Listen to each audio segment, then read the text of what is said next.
ओबरा नगर अपने आप में जीता जागता नगर है। यहाँ के लोग संवेदनशील हैं, परस्पर सहयोगी हैं, एक दूसरे के सुख दुखों में हिस्सा लेते हैं, एक आवाज़ पर मदद के लिए आधी रात को भी दौड़ पड़ते हैं। यहाँ की मिट्टी में रची बसी यह संस्कृति अन्यत्र जगहों पर दुर्लभ सी है। इसी कारण से ओबरा से जो लोग अपनी सेवा पूरा करके अन्य महानगरों में जा बसे हैं, वे भी ओबरा की मिट्टी या ओबरा की सुगंध से अलग नहीं हो पाते। आज हम चर्चा करते हैं ओबरा इंटरमीडिएट कॉलेज की, जहां शासन प्रशासन की उपेक्षा की वजह से शिक्षकों की लगातार कमी होती जा रही है।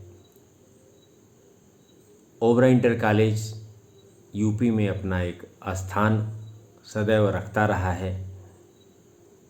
यूपी बोर्ड की परीक्षा में श्री मधु माथुर ने अपना पहला स्थान भी बनाया था।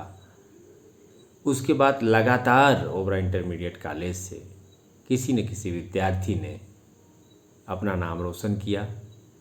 यूपी बोर्ड की परीक्षा हाई स्कूल या इंटरमीडिएट में नाम किया, यह किसी छिपा नहीं, प्रतिष्ठित कॉलेज रहा है और प्रतिष्ठित कॉलेज अब भी है। हाँ,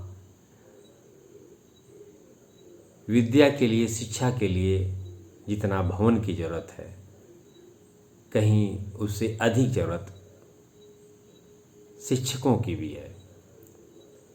शिक्षकों की लगातार घटती संख्या से वहाँ पर समस्याएं उत्पन्न हैं, यह हम सभी वाकिफ हैं। फिर भी जो शिक्षक हैं वे निष्ठा और ईमानदारी से अपने कार्य को पूरा कर रहे हैं। यदा कदा कुछ समस्याएं आ जाती हैं। कुछ ऐसी ही बात आज अर्थात शनिवार को इंटरमीडिएट कक्षा के जीव विज्ञान में प्रवेश को लेकर के हुई। हम यह भी बता दें, भले ही 60 और 70 के दशक में यहाँ पर थर्मल परियोजना की स्थापना हुई, धीरे धीरे 50 मेगावाट से 100 मेगावाट और 200 मेगावाट, अब तो 660 मेगावाट तक की इकाई स्थापित हो गई है। बिजली के क्षेत्र में निरंतर वृद्धि होती गई,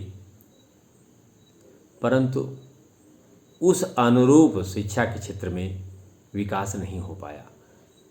सोनभद्र जनपद में ही अन्य अनपरा या शक्ति नगर जो बाद के नगर हैं, उनमें शिक्षा के क्षेत्र में गुणात्मक वृद्धि हुई। ओबरा वह उससे अछूता रहा। अफसोसजनक थी कि इस ओर विशेष ध्यान नहीं दिया गया। प्रारंभ में जब यहाँ पर अर्थात थर्मल परियोजनाओं में अधिकारियों की नियुक्ति हुई, कर्मचारियों की संख्या भी 10,000 से ऊपर हुआ करती थी। ऐसी स्थिति में अत्यंत ऊर्जावान शहर था। अब भी धीरे धीरे ऊर्जा के क्षेत्र में प्रगतिशील है, परंतु शिक्षकों की कमी की वजह से इंटरमीडिएट तक की जो निःशुल्क शिक्षा ओबरा इंटरमीडिएट कॉलेज से, या यह कह सकते हैं कि काफ़ी कम शुल्क में ज़रूरतमंद विद्यार्थियों को शिक्षा प्राप्त हो जाती थी, अब उसमें असुविधा सी होने लगी है। श्रद्धेय के.एल. पांडे का नाम किसी छिपा नहीं है। उनके सदप्रयास से महज ओबरा इंटरमीडिएट कॉलेज नहीं बल्कि पूरे सोनभद्र का नाम प्रदेश में गुंजायमान होता रहा है। लगातार उसके बाद जो भी प्रधानाचार्य आए, उन लोगों ने भी भरसक प्रयास किया। शिक्षकों की संख्या बढ़ने की बजाय सेवानिवृत्ति के साथ साथ घटती गई। इसके बावजूद भी कर्तव्यनिष्ठ ईमानदार शिक्षक लगातार प्रयास करते रहे। गवर्नमेंट स्तर पर कोई भी इंटरमीडिएट कॉलेज नहीं है जिसमें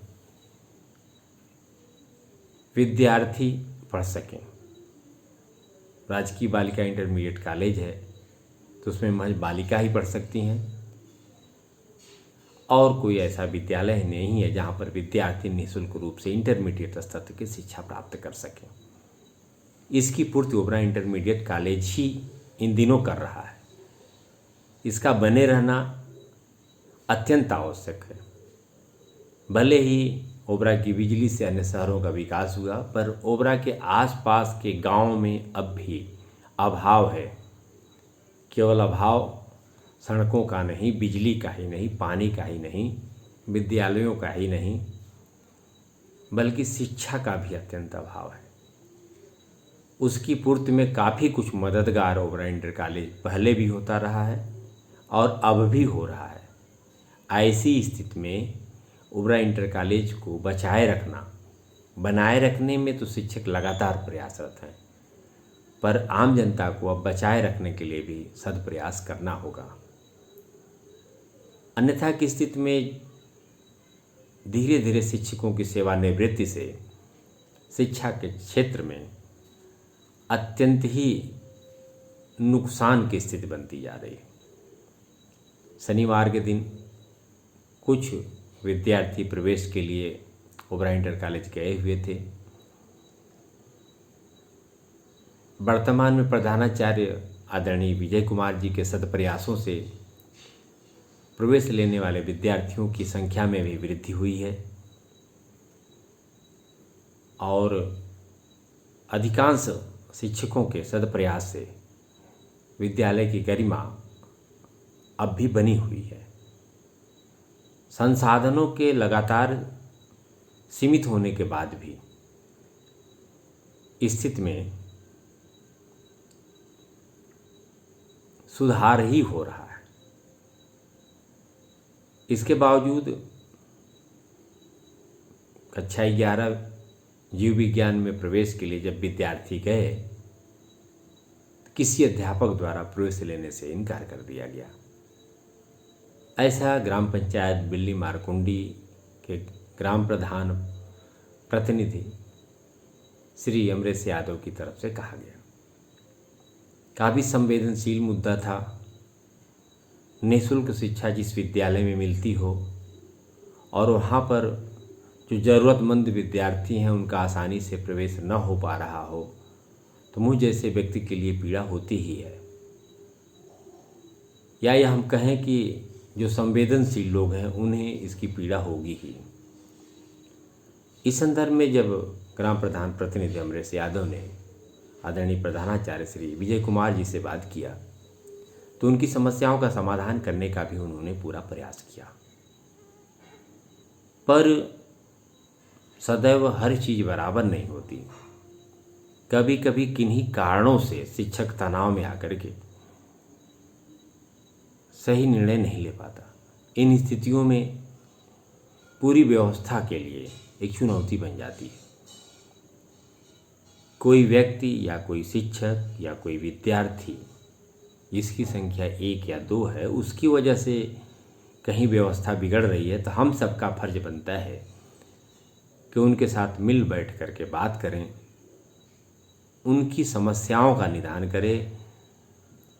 उन समस्याओं का, जिन समस्याओं में उलझा हुआ वह व्यक्ति या वह विद्यार्थी या समाज का वह व्यक्ति कोई ऐसा कार्य कर रहा है जिसकी वजह से पूरे समाज पर असर पड़ रहा है, हम सबका फर्ज बनता है। यथाकथा ऐसी स्थितियां बनती हैं जब व्यक्ति खुद की समस्याओं में उलझ जाता है और ऐसी स्थिति में जो सार्वजनिक स्थान है वहाँ पर भी उसके क्रियाकलाप असंतोषजनक होने लगते हैं।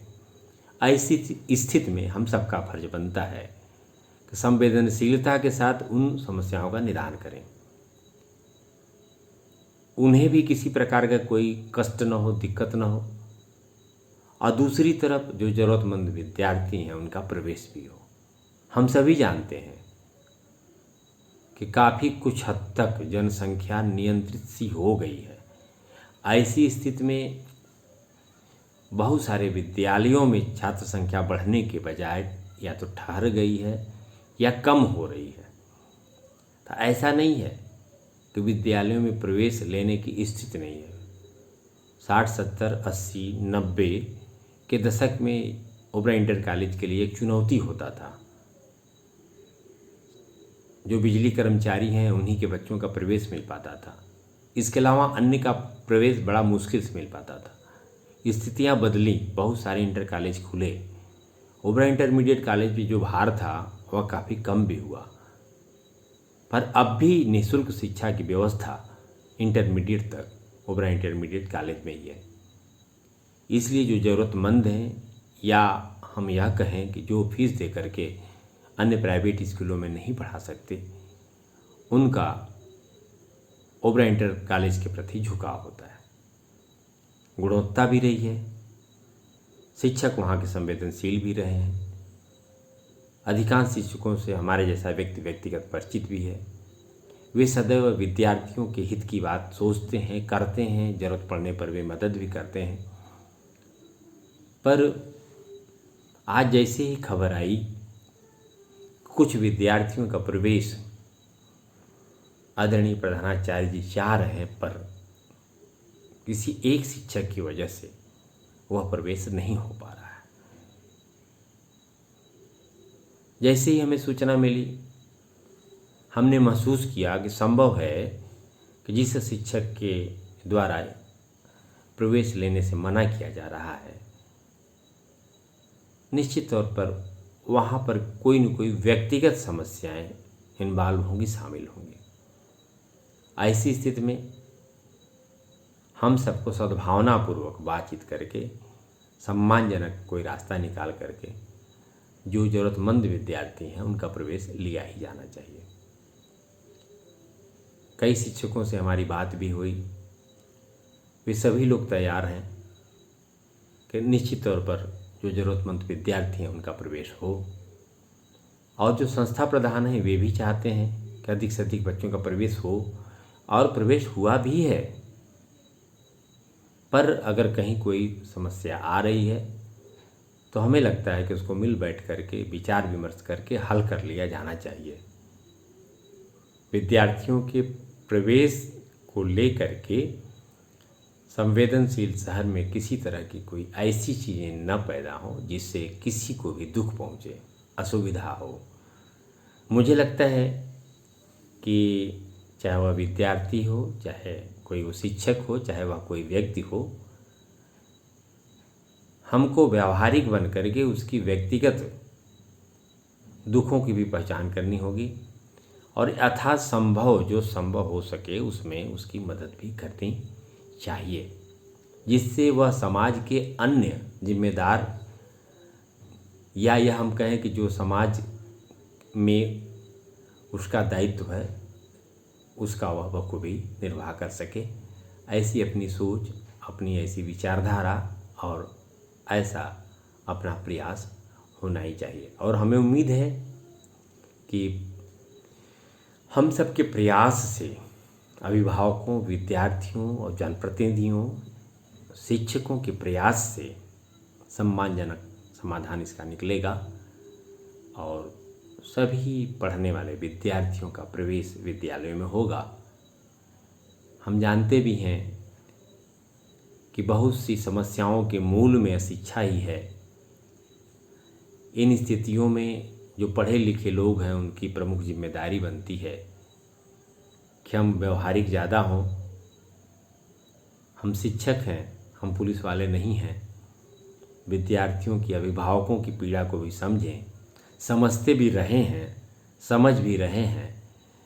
इन सब स्थितियों को ध्यान में रखते हुए विद्यार्थियों का प्रवेश जरूर लें, उनको पढ़ने का मौका दें, और जब वे पढ़ेंगे, आत्मनिर्भर बनेंगे, तो निश्चित तौर पर सोनभद्र जैसे अशांत, कभी कभी उग्रवाद की भी प्रबलता हो जाती है, इन सब चीज़ों से भी हम सब लोगों को निजात मिल सकता है। मुझे उम्मीद है कि सद्भावना के साथ ओबरा इंटरमीडिएट कॉलेज में जैसे अन्य विषयों में प्रवेश सुलभता से हो जा रहा है, आसानी से हो जा रहा है, वैसे कुछ अन्य विषयों में जहाँ जटिलता उत्पन्न हो रही है वह भी दूर हो सकेगी। जय हिंद, जय भारत।